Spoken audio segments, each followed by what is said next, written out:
The title of the class tonight is Thoughts Are Things. Thoughts are things.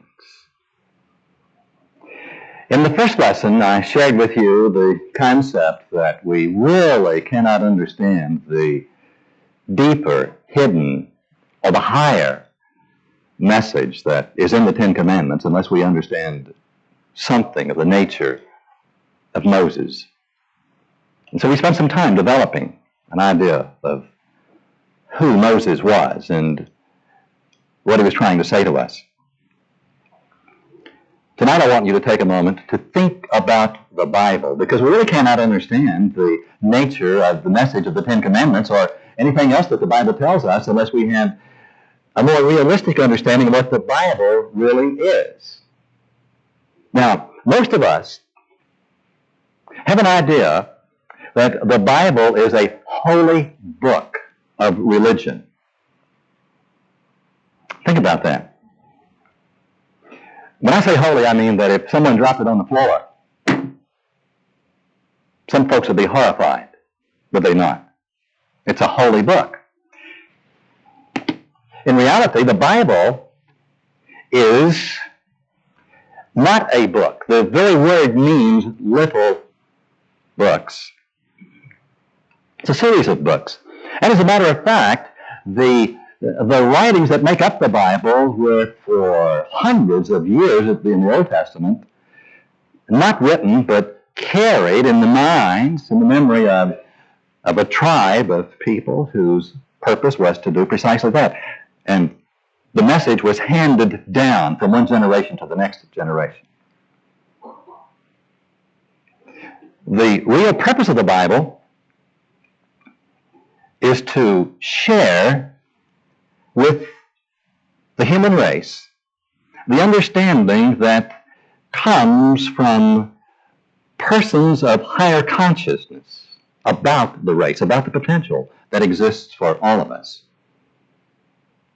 The purpose of the Bible was to give us a deeper understanding of the nature of God, the real nature of God, and of the potential or spiritual nature of each one of us, and to let us know of the possibilities that exist in the developing relationship between we human beings, we spiritual beings, and God. And that was the purpose of religion, the purpose of the Bible. It's rather startling to learn that most of the people in our time who have spent years, in some instances, their whole lives learning and memorizing the Bible, have done so without ever having the slightest inkling of the real message that the Bible is designed to convey to us. And oftentimes these persons are rigid fundamentalists, and they miss the beauty of the Bible because they take it literally. And while it is necessary to think of the Bible as a literal statement, it is a book of history with some great accuracy. Most of the characters that were described in the Bible really did exist. They were human beings. But most of the people the Bible talks about are persons who were experiencing more than their humanity. They were men and women who were on the cutting edge of the advancement of the consciousness of the human race. They had discovered and were experiencing some things about themselves that made them more than just human. And therefore they appeared to be empowered in special ways. The Bible was telling us that we also are empowered in whatever ways that they were. That we are the same. Each of us is the same. And that whatever happened then can be happening now to anyone who is willing to understand and to believe it. Now, when you take the Bible literally, there's a tendency to start off in the beginning of it with the belief in a rather terrible, very severe, limited God whose name is Jehovah, who was going to save a few people and send the rest of us to eternal torment. And if you continue with the literal interpretation of the Bible, you finish up with that same feeling after having learned the Bible by heart. But in this part of the Bible that deals with the Ten Commandments, we get the underlying principle for understanding the whole Bible. Almost in the very front of the Bible, we are given some insights that change the whole picture for us. And to begin with, notice which book this understanding is presented. It's a most extraordinary treatise on human nature and how our own nature works. This is the greatest book of psychology that has ever been presented to the human race. It also tells us how to find God and what we will find when we find God. And this information does not come in the book of Genesis or of Numbers or of Proverbs. It comes in Exodus, which means an exit, a going or a getting out of. And not only means a going or a getting out of trouble, but the Bible is dealing constantly with a concept that is most extraordinary. The Bible is saying that in each one of us there are two natures, and one is our lower, or perhaps we call it our first nature, our purely human nature. It's this part of us in which we believe ourselves to be only human. It's that part of us that deals with external things. It is, and our intellect is the knower in us. But the Bible is telling us that there's another nature in us, a hidden one. It's so well concealed that it's almost like a secret, and only a few, well, many are called, but only a few seem to find or to experience this other side of us. But those that do have the potential to become extraordinary people. And that the Exodus really is the escape from our lower nature into our higher nature. Interesting, isn't it? A way out.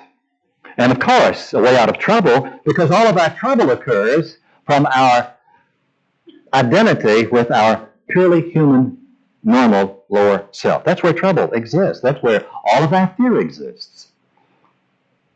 See, in your spiritual nature, fear, as we have known fear, is non-existent. Nor does anger exist. The problems, as we have known problems, both inside ourselves and in the world outside ourselves, don't exist in this higher part of us. So first of all, let me ask you, do you have any troubles or concerns in your life that you would like to exit from? You'd like to find a way out? Anyone here that can say no to that? Well, maybe you do. Maybe you have some basic problems that you might not wish to escape from because they've been around so long that you've become comfortable with them. Matter of fact, you come to love them. That is, that you would actually be uncomfortable without them. Have you known someone who was so filled with fear that if they had a moment in which they were unafraid, they would immediately have to find something again to be? Of course. And what about guilt? Don't tell me that you have never felt a moment in which you did not feel guilty, and then you felt guilty because you didn't feel guilty, because that happens. And it's this part of us, it's this human part of us that the Bible refers to as Egypt. And remember that Moses, who was the higher person, was sent down into Egypt? Well, it's the Egypt that we are escaping from. The Bible called this being in captivity in Egypt, being a slave to outer conditions, to outer circumstances. It's interesting that Paul said in 1 Corinthians, the 13th chapter, "For now we see through a glass darkly," meaning that in our purely human selves we can begin to surmise that there's more to us than we have yet experienced. And Abraham Maslow, who is one of the great minds, in my opinion, of this century, he studied peak experiences. And by peak experiences, he was referring to those events that occur subjectively in the minds of men and women that are from above. They are from a higher dimension that exists in all persons. And in those peak experiences, he pointed out that we are capable of understanding far beyond our purely human consciousness would permit us to understand anything. And more than that, that we can accomplish things from those peak levels that are just not available in our purely human condition. And this is what he said about Freud. He said Freud's picture of mankind was clearly unsuitable, leaving out as it did man's aspirations, man's realizable hopes, our godlike qualities. Maslow is saying that we are created in the image and likeness of something that's greater than us, that we have all the qualities that have been assigned to our Creator. And you see, our real problem is that we have created a man-like God, an anthropomorphic God. We have thought of God as being like one of us, except larger and angrier and meaner, if that's possible. Carl Jung said, the decisive question for mankind is, are we related to something infinite or are we not? That is the telling question of our lives. Only if we know that the thing which truly matters is the infinite can we avoid fixing our interest upon futilities and upon all kinds of goals which are not of real importance. I want you to think about what those two great minds and voices have said to us in this century, because this is precisely what, in an even more comprehensive way, that the Ten Commandments through Moses was telling us so many hundreds of years ago. Listen to the Lord God speaking to Moses. I have seen the affliction of my people who are in Egypt. I've seen the affliction of all of you who are in your purely human condition, and have heard their cry because of their taskmasters. You understand this? Have you ever cried out because of the problems that have taken charge of your life? Because of circumstances, because of the relationships that were failing, because you simply did not know where to go or what to do. Your taskmasters. I know their suffering, and I have come to deliver them out of the hand of the Egyptians. The outer conditions or problems, their captors. And to bring them up out of that land to a good and broad land, a land flowing with milk and honey. And the land is not another country that we're going to. The land is another level of consciousness that's available to all of us at any moment. So we become people who live in the land of peak experiences. We get out of the land of loneliness and fear and anxiety and depression. There's some people that live in the valley of the shadow of death, and all the while, within them is a land of milk and honey, and of high consciousness and awareness and joy. Come, I will send you, Moses, that you may bring forth my people out of Egypt. But Moses said to God, who am I that I should go to Pharaoh? And don't ever think that it was just Moses of old who said that. It's the Moses in you and in me that says, who am I? When we begin this process of spiritual growth, there's the tendency for us to think, well, who am I? I'm not worthy. How could something so wonderful happen to me? As a matter of fact, I don't think I will accept it because it hasn't happened to the people that I love yet. Let me give an example. Years and years ago, when it became apparent to me that I needed to take my last drink, and did, and I thought, who am I to deserve such a glorious thing as sobriety? I don't think I might take it yet because most of my brothers and sisters have not yet chosen it. Are you following what I'm saying? There's a tendency for us to want to stay in Egypt. Oh, boy, the call to remaining where we are rather than rising up. And the Moses in us doesn't really, in the beginning, want to make the commitment to change. Who am I means I have not yet made my commitment. But Moses in time made that commitment. The book of Exodus deals with the getting out of limitation, which means the getting out of evil, because all evil is limitation of one kind or another. And evil is defined as that which causes or constitutes misfortune, suffering, or difficulty. A good example of evil is poverty. Did you know that poverty is evil? It is. Never having enough is evil in the sense that it causes great privation and limitation upon people. Now, perhaps you've never thought of people who never have enough as being evil persons, meaning mean or vicious, and oftentimes they're not. But if you and I accept the limitation of never having enough, that's evil in the sense that it deprives us of the great possibilities that could exist for us. And Exodus is showing us how to get out of the evil of poverty, or the evil of fear, or the evil of addiction to whatever it is that you might be addicted. Everybody's addicted to something. You do understand that, including you. Did you know that about you? It's part of being in Egypt. The Bible says that we have dominion over all things. And we have, but we can only have that dominion when we learn the laws of life and apply them. There's no dominion without understanding the true nature of our spiritual condition. Let me give you a for instance.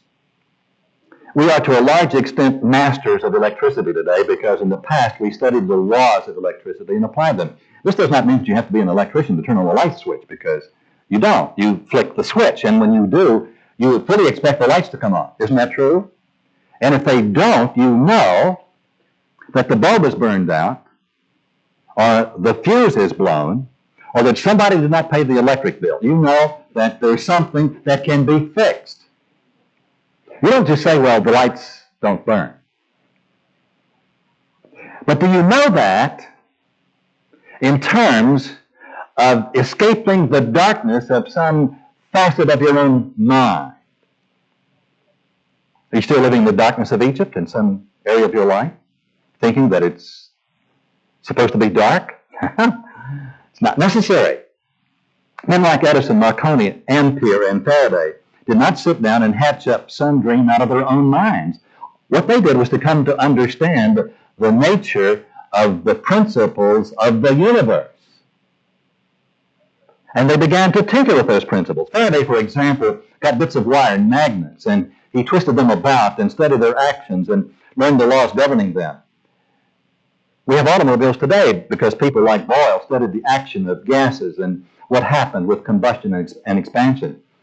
This knowledge was applied by people like Benz and others. They studied the laws appertaining to these conditions and applied them.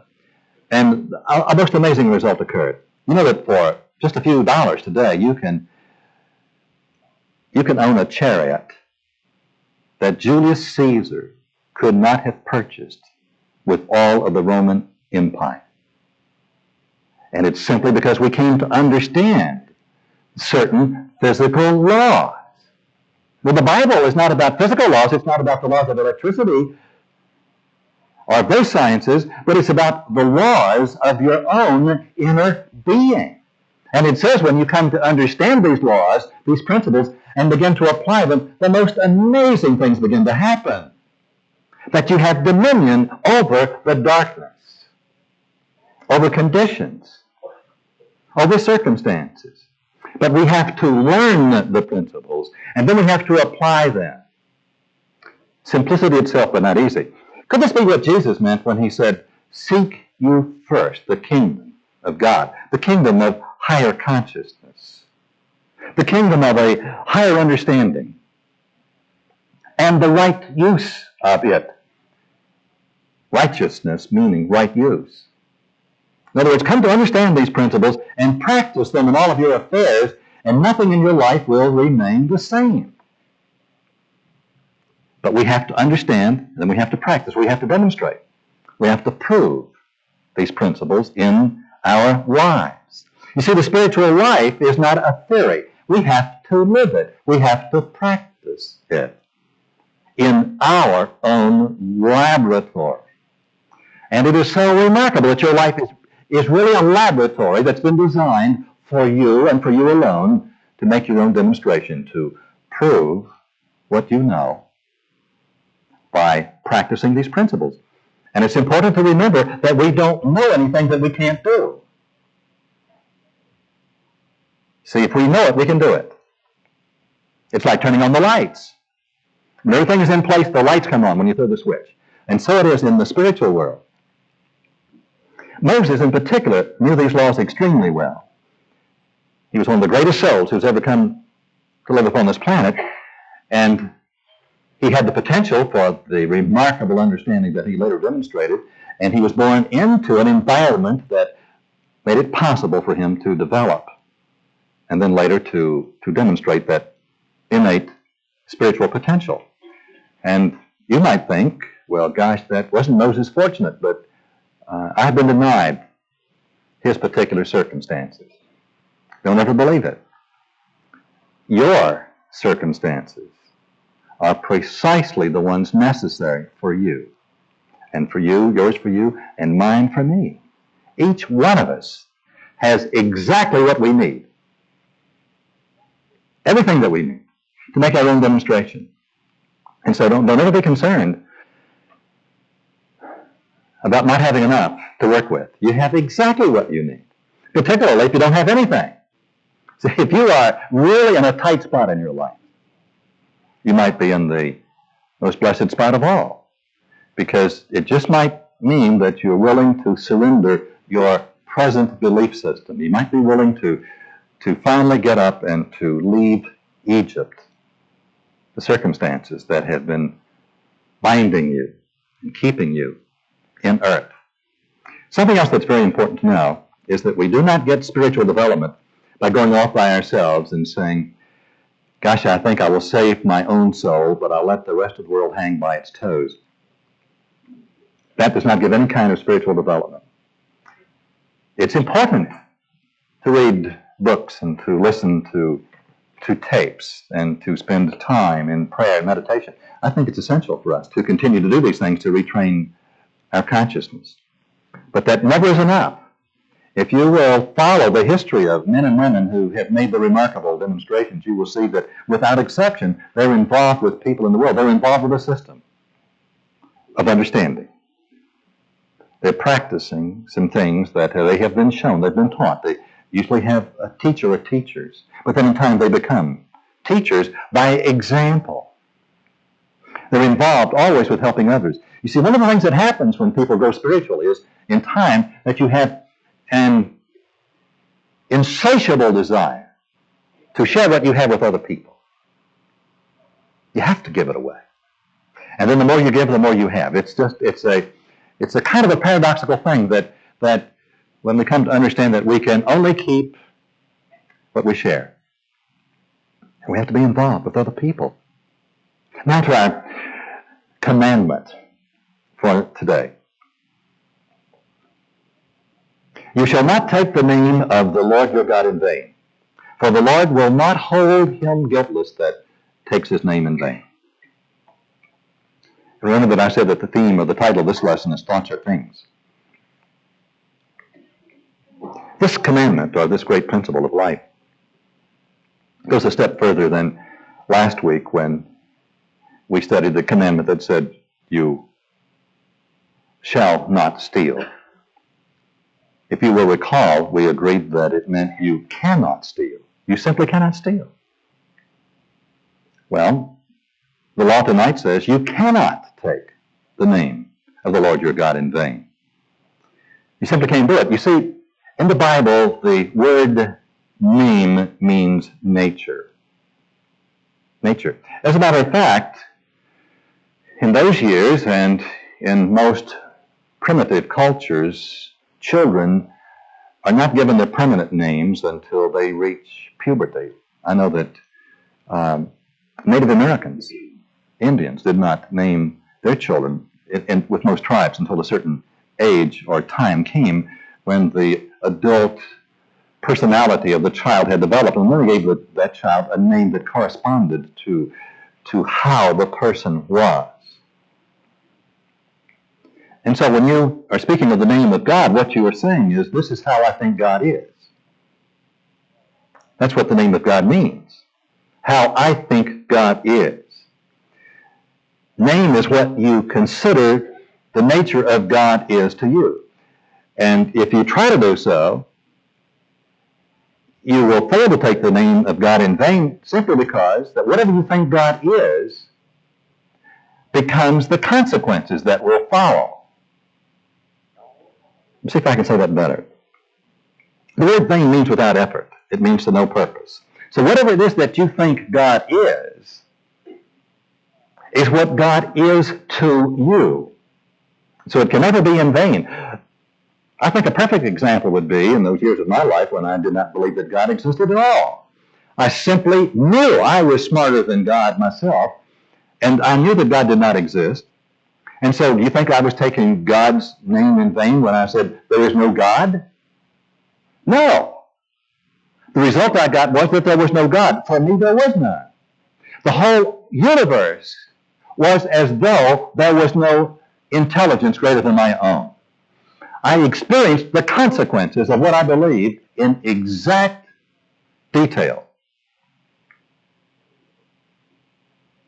That was what I experienced. So it could not have been in vain, was it? It was precise. It was exact. What do you think about the nature of God? What do you think God is like? It's the most important question that you could ever ask yourself as long as you live on this planet. Because your idea of God will determine your whole life. From the very marrow of your bones right out to the farthest influence that your life has upon this earth. What you think God is becomes your experience. You may say, oh, that's easy. I learned my church catechism and I can repeat it by heart. That doesn't mean a thing. The church that you belong to, what they believe, has nothing to do with your real belief about God. If you might say, well, the truth is that my concept of God is so hazy, I don't know what I think about God. And that's still not in vain, because it will leave your life hazy, drifting, and undetermined. See, it's your conception of God that determines the nature of your whole experience on this planet. It is the most basic of all of our concepts. You cannot take the name of the nature of God in vain, because your concept is what you believe God to be. If you'll think about it, all of the different languages that we have different names or words that we speak about God, but the word is not the name. It's the concept of the person who is speaking the word. If your idea, for example, of God is a lofty one, then things will go well for you. But if your idea of God is a lowly one, meaning a God who is like a human being, a God who has a very bad disposition on Monday mornings, a God who has the big blackboard in the sky, and your name is assigned there somewhere, and you know all the things that are on that blackboard, then that will be what your experience with God is. What kind of God do you believe in? Then that's the name that you have taken. And it will not be in vain. It will be precise. Everything in your life will come to equal that which you believe. An atheist or a materialist believes in the laws of nature. And they might say, well, there's no God above the laws of nature. The laws of nature are exact.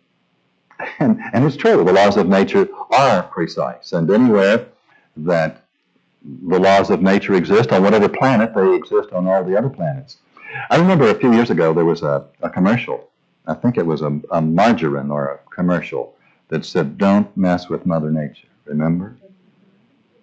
And constantly in that commercial they were messing with Mother Nature, and Mother Nature zapped them right back. Suppose that you believe that the universe is a universe of law, but it is the cold law of nature. And you, of yourself and by yourself, have come as far as it's possible for you to come, based on what you know, on the circumstances of your life, which it might include the background of your experience as well as your education. And you have no court of higher appeal. You've gone as far as you can go, the laws of nature. Right? If that's what you believe, then that's what your experience will be. But suppose you came to believe that God is love, and that God has all the qualities that we assign to personality, except qualities that are so infinite that we cannot yet come to understand them. And that simply by asking, that God is prepared to respond.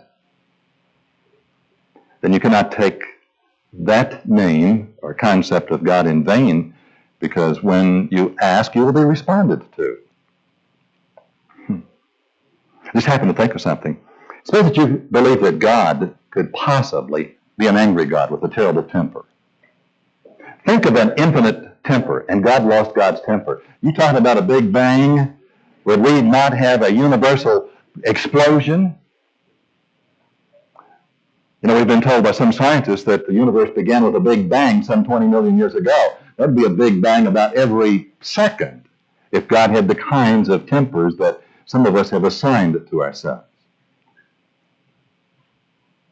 God is above those old attitudes that we are escaping from. You know, we have been told in the scriptures that we're moving into a place inside ourselves that's above our purely human nature. Suppose that someone was outside these doors right now, crying for help, frightened, worried, disturbed, and did not know that we were here. Did not believe that there's anyone else in this building except that person. And in their anguish, in their crying out, they became willing to believe that help existed and cried out for help and said, if there's anyone here, would you please help me? You know that we would probably tear that door down, getting out to help that person. Each one of us would try to be the first one out the door. True? There's something in us that cannot resist a plea for help. And something that's in us that cannot resist that plea for help is God. So if we believe that God can help us, then that cannot be taken in vain. It will happen to us if we ask for help. But suppose that you believe that God is capable of helping you in some circumstances, but not in other circumstances. And so in some areas of your life you have sought help and you have found it. But in other areas you have thought, well, the problem is obviously too great, or that you have not spent the time necessary to stretch your imagination, to bring your belief system up out of the darkness of Egypt. Suppose that Moses in you is still reluctant to go down into Egypt to rescue you and to pull you out of your old concepts. Then what this means is that you will be experiencing God dramatically in some corners of your world and not at all in other corners of your life. See, whatever you believe, you will experience exactly what you believe. The Lord God said, I will not hold him guiltless who takes my name in vain. Guiltless meaning innocent of the consequences. We'll experience the consequences of what we believe, of our total belief system. I recall once, a few years ago, that I received a telephone call from a man in a different part of the country, a wise man, a person that had spent years and years of his life developing his spiritual consciousness. He really believed in God and demonstrated it in so many ways and had helped a lot of people in his world. And he called me about a very complex business deal that he had been working with for many, many months. It was most important to him, and it involved large sums of money and many people. And in the course of our conversation, he said, this deal has gone as far as it can go. And I said to him, that's exactly right. He said, it's gone as far as I can take it. And I said, that is exactly right. But I said, it hasn't gone as far as God can take it. And he said, I hadn't thought of that. Isn't it astonishing how we limit God in some areas of our lives? We agreed together, long-distance telephone conversation, that God could handle, that infinite intelligence could bring together all of the complex things that had to occur, that dealt with several personalities who were not agreeing with each other. But we believed it. We came to believe it, and we held that thought. And a few months later, he sent this church a large check as a tithe for what he had earned in a deal that had gone as far as it could go. But you see, he didn't take the name of the Lord in vain. When he believed that God couldn't do anything with the deal, it didn't happen. And when he came to believe that it could, it did happen. And at every moment of his experience, he was experiencing the consequences of what he believed at that moment. But do you see how it is possible for us to change what we believe? And to change it, and then to change it? And that's what Moses was telling us. That whatever you believe can be changed. And as you change what you believe, so will your experience change. If you believe that God is intelligent but not good, then that's what your experience with God will be. I know people who would not dare to say that, but people who think that God sends sickness and trouble really believe in a God who is not good. If you believe in a God who has all intelligence and all power, but a God who is not loving, then you believe in a God who is not good. In our society today, especially in recent years, we've come to understand more about the abuse that happens to some children. Parents who, in their own sickness and despair, abuse their children. And those parents are subject to being punished for abusing a child. For example, can you imagine anyone who might take a small child's hand and put it up against a hot stove to cause the child to do something that the parent wanted it to do, or to punish the child for something that the child could not do? Can you imagine that? Burning, blistering, perhaps permanently maiming a child's hand. And yet, do you know that there are millions of people who live on this planet who believe in a God who has created millions of people? As a matter of fact, about 4 billion people who exist at this time on this planet who will burn in hell forever. Wow. What kind of child abuse would that be? That a loving God would create billions of people who would be burned forever simply because they did not have access to a system of ideas that therefore were unacceptable to them. And that would be massive child abuse, wouldn't it?